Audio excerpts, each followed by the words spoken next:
SIT बारीकी से हर एक जांच कर रही है। 4 तस्वीरें भी आप देख सकते हैं। एसआईटी ने मंदिर ट्रस्ट के अधिकारियों से पूछताछ की। जांच जैसे जैसे आगे बढ़ रही है, नए नए किरदार सामने आ रहे हैं। इस बीच यूपी के मुख्यमंत्री योगी आदित्यनाथ ने कहा है कि 15 दिन में दूध का दूध और पानी का पानी हो जाएगा।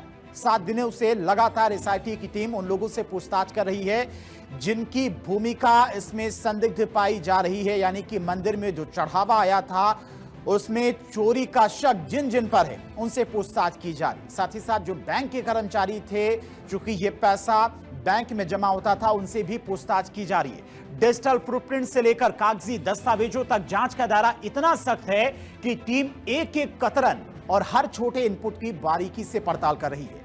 जल्दी इस पूरे खेल का पर्दाफाश होने की उम्मीद है, लेकिन सवाल अब भी बना हुआ है, सबसे पवित्र जगह पर आखिर चोरी किसने की? किसने हिमाकत की मंदिर से चोरी करने की? राम मंदिर में चढ़ावे की चोरी सिर्फ एक वित्तीय अपराध नहीं है, बल्कि करोड़ों सनातनी आस्था के भरोसे के साथ किया गया सबसे बड़ा विश्वासघात है। जैसे जैसे एसआईटी की जांच आगे बढ़ रही है, भ्रष्टाचार के इस पूरे नेक्सस की परतें खुलती जा रही हैं। अब यह साफ हो चुका है कि यह काम व्यवस्था के भीतर बैठे रसूखदारों की मिलीभगत का नतीजा है कि इतने बड़े स्तर पर मंदिर में चोरी हुई और इतने लोगों के नाम अब तक सामने आ चुके हैं। ऐसे में जांच टीम के सामने सबसे बड़ी चुनौती यह है कि वो चेहरे पर लगे मुखौटों को हटाए और देश के सामने लाए कि इस महाभ्रष्टाचार का असली मास्टरमाइंड कौन है, इसका पता लगाया जाए।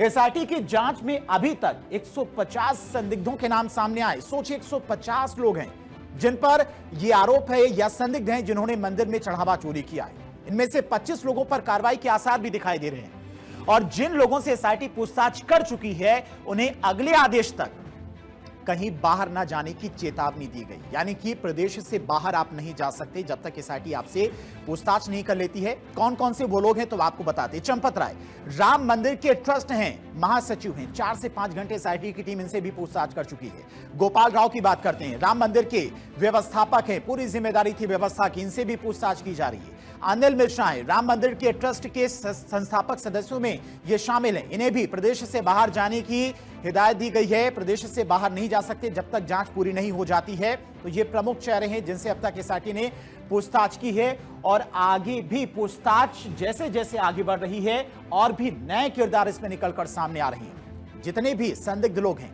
उनकी संपत्तियों की भी जांच की जा रही है कि राम मंदिर बनने के बाद, यहां पर चढ़ावा चोरी होने के बाद उनकी संपत्ति में किस तरह से इजाफा हुआ।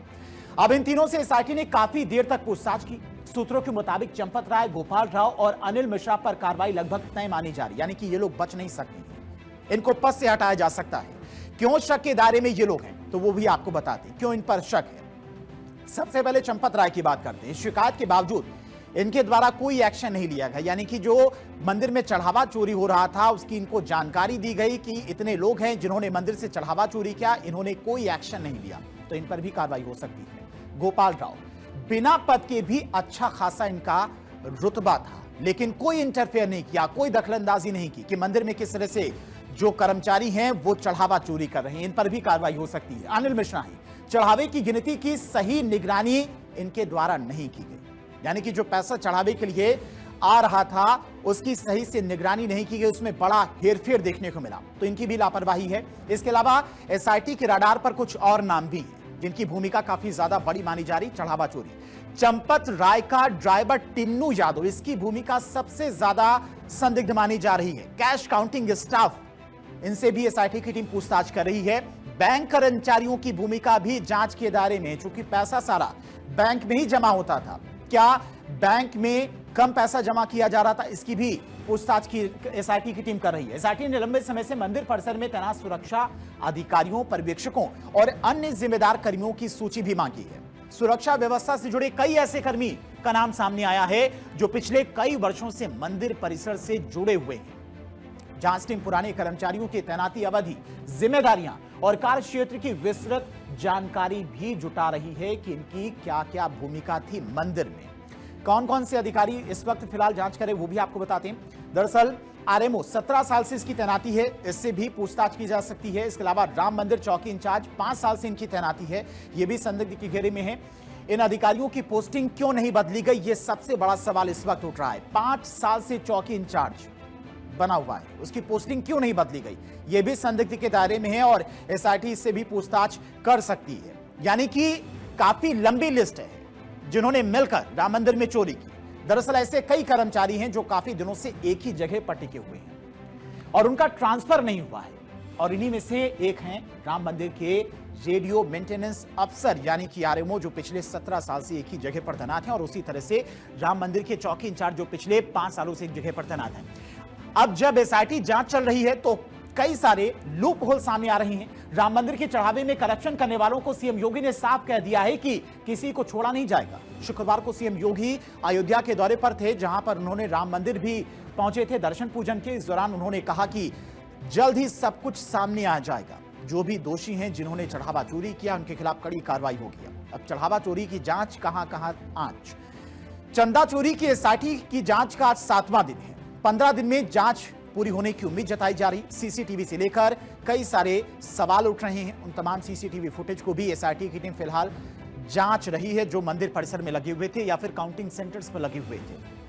दरअसल मंदिर परिसर में जो सीसीटीवी लगे हैं उसमें से कई सारे बंद बताए जा रहे हैं और कई के डायरेक्शन इधर से उधर है, खासकर उन जगहों पर जहां पर चढ़ावे के मिले धन की काउंटिंग होती थी। यह भी सबसे बड़ा सवाल है, किसने बंद किए सीसीटीवी कैमरे, यह सबसे बड़ा सवाल है। जहां पर कैश काउंटिंग हो रही थी वहां पर सीसीटीवी कैमरे बंद पाए गए हैं। दान पात्र से काउंटिंग सेंटर तक हर जगह सीसीटीवी लगे, लेकिन काउंटिंग के बीच में अक्सर सीसीटीवी बंद करने का आरोप। यानी कि यहां पर भी कोई बड़ा कर्मचारी मिला हुआ था, गिनती के लिए आने वालों की ठीक से जांच तक नहीं की जाती थी। आप सोचिए, अगर काउंटिंग सेंटर से कोई कैश लेके बाहर चला भी जाता है तो कोई उसकी जांच नहीं होती थी। 45 दिन से पुरानी सीसीटीवी रिकॉर्डिंग हटने पर सबूत मिटे हैं, यानी कि 45 दिन से पुराने सीसीटीवी फुटेज उपलब्ध ही नहीं थे। यह भी शक के दायरे में आता है।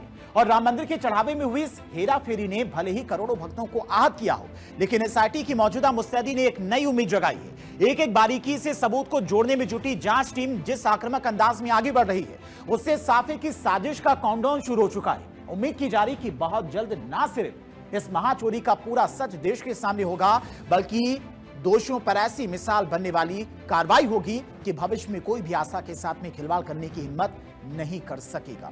फिलहाल एसआईटी की टीम पूरे मामले की जांच कर रही है और मुख्यमंत्री भी नजर बनाए हुए हैं। अयोध्या के राम मंदिर में हुए चढ़ावा चोरी कांड की जांच अब उस मोड़ पर पहुंच चुकी है जहां से किसी भी गुनहगार का बच निकलना नामुमकिन लग रहा है। मामले की संवेदनशीलता को देखते हुए स्पेशल इन्वेस्टिगेशन की टीम ग्राउंड जीरो पर डेरा डाले हुए है और आज 7वां दिन है। एसआईटी बारीकी से हर एक जांच कर रही है। 4 तस्वीरें भी आप देख सकते हैं। एसआईटी ने मंदिर ट्रस्ट के अधिकारियों से पूछताछ की। जांच जैसे जैसे आगे बढ़ रही है, नए नए किरदार सामने आ रहे हैं। इस बीच यूपी के मुख्यमंत्री योगी आदित्यनाथ ने कहा है कि 15 दिन में दूध का दूध और पानी का पानी हो जाएगा। 7 दिनों से लगातार एसआईटी की टीम उन लोगों से पूछताछ कर रही है जिनकी भूमिका इसमें संदिग्ध पाई जा रही है, यानी कि मंदिर में जो चढ़ावा आया था उसमें चोरी का शक जिन जिन पर है उनसे पूछताछ की जा रही। साथ ही साथ जो बैंक के कर्मचारी थे, चूंकि ये पैसा बैंक में जमा होता था, उनसे भी पूछताछ की जा रही है। डिजिटल फुटप्रिंट से लेकर कागजी दस्तावेजों तक जांच का दायरा इतना सख्त है कि टीम एक एक कतरन और हर छोटे इनपुट की बारीकी से पड़ताल कर रही है। जल्दी इस पूरे खेल का पर्दाफाश होने की उम्मीद है, लेकिन सवाल अब भी बना हुआ है, सबसे पवित्र जगह पर आखिर चोरी किसने की? किसने हिमाकत की मंदिर से चोरी करने की?